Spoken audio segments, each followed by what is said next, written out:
Early on in mountain biking, it was only done on fire roads and easy biking paths. So what we did, we took it to another level. We were going off terrain, off piste, places where you wouldn't think you could ride a bike. It was like, okay, can we go over here? Why not? Let's check it out. And to be completely honest, a lot of it was based on avoiding the land managers back in the day where they were chasing us around trying to stop us from doing what we wanted to do. But they were gonna try and stop us from what? Having fun?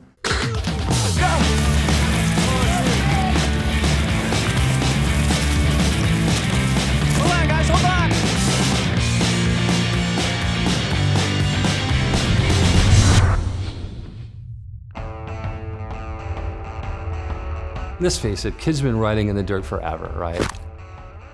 Nobody created mountain biking per se, but right about in '90 is when the mountain bike industry actually became an industry with proper mountain bikes, if you will. They weren't just cobbled together street cruisers and stuff like that.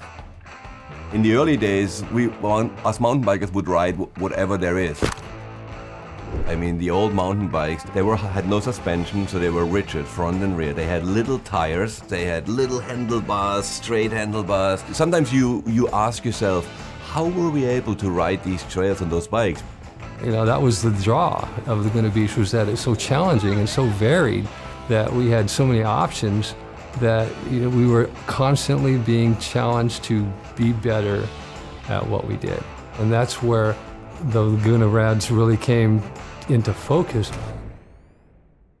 The Rats definitely had a reputation, you know. People just heard the story of the wild, crazy guys, you know. They made us almost look like the Hells Angels. Smile.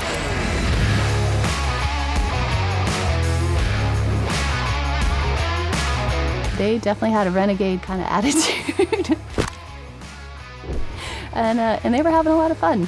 These were kind of the baddest, fastest guys in town. They were innovating. A lot of them considered them the original freeriders, the real freeride pioneers. They would ride stuff steeper than anybody. Holy shit, that was a rad fun so far, dude. Freeride is kind of taking that trail that no one else thinks you can actually make.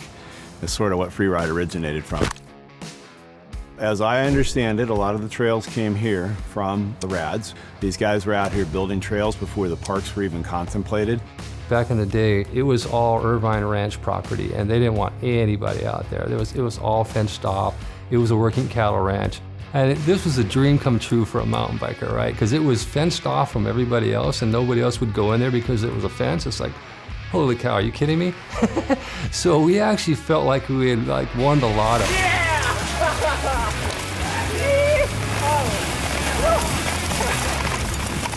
There were some rangers, they made it their personal agenda to bust mountain bikers and to catch them, and that would be a golden feather on their head. So there's this one ranger that really wanted to catch us bad, right? So like I said, we're riding along, and all of a sudden the headlights come on. He's already out of his vehicle. He has a shotgun. And how do we know he has a shotgun? He goes, halt right there. And then we hear the click, click, and then he discharges it. We're like, oh, this guy's shooting.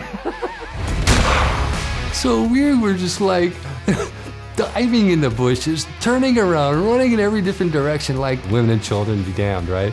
You're on your own.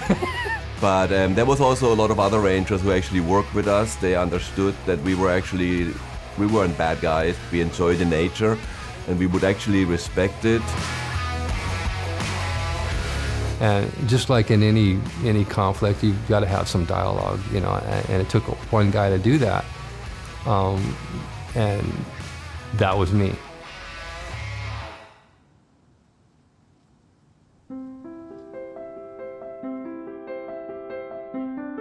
It got to that point where it's like, I figured it's never gonna stop, and we're always wondering, is there any way we can you know, work this out, right? So I struck up a conversation with the Rangers, you know, and it took off from there, and they slowly got to know us. And let's face it, you know, we had the most experience with the land, and if anybody cared about it, it was us. We cared about it more than anybody because we were part of it from the very beginning. As Laguna was making an effort to buy this property and make it open space for everybody, I think they started realizing that, this is a place to protect, and it's a special place for all of us. Being able to just get on my bike and go for a ride, it's a way that keeps me sane, keeps me happy, and makes me a much nicer person to be around. I don't know, all the ingredients kind of came together to make Laguna this really unique thing. And I think it has a lot to do with the town, the spirit of the town, which we had from the hippie movement to the art scene. You're on the ocean, and there are these trails that are challenging, that are beautiful. The Rads built trails 40 years ago. We maintain those trails today. We took Orange County Mountain Bike Association and created it to be able to take care of our trails, and then asking to make sure that we get to keep our access and expand our access to those trails and other open spaces in Orange County so that our next generation can enjoy it as well. We ride out there and just think, look around. You'd stop at one point, you'd look around and you go, look at this place. I can't believe nobody else is out here. So when you're riding along, all your fears and all your worries seem to melt away, and you're in that moment, and you're having fun. You feel like a kid again. It's just like the most magical feeling ever.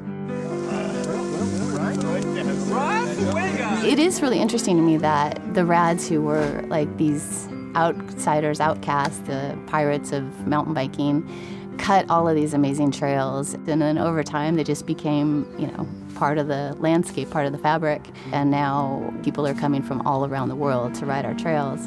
And every time I travel and come home, it's just, I'm so thankful that this is where I get to call home.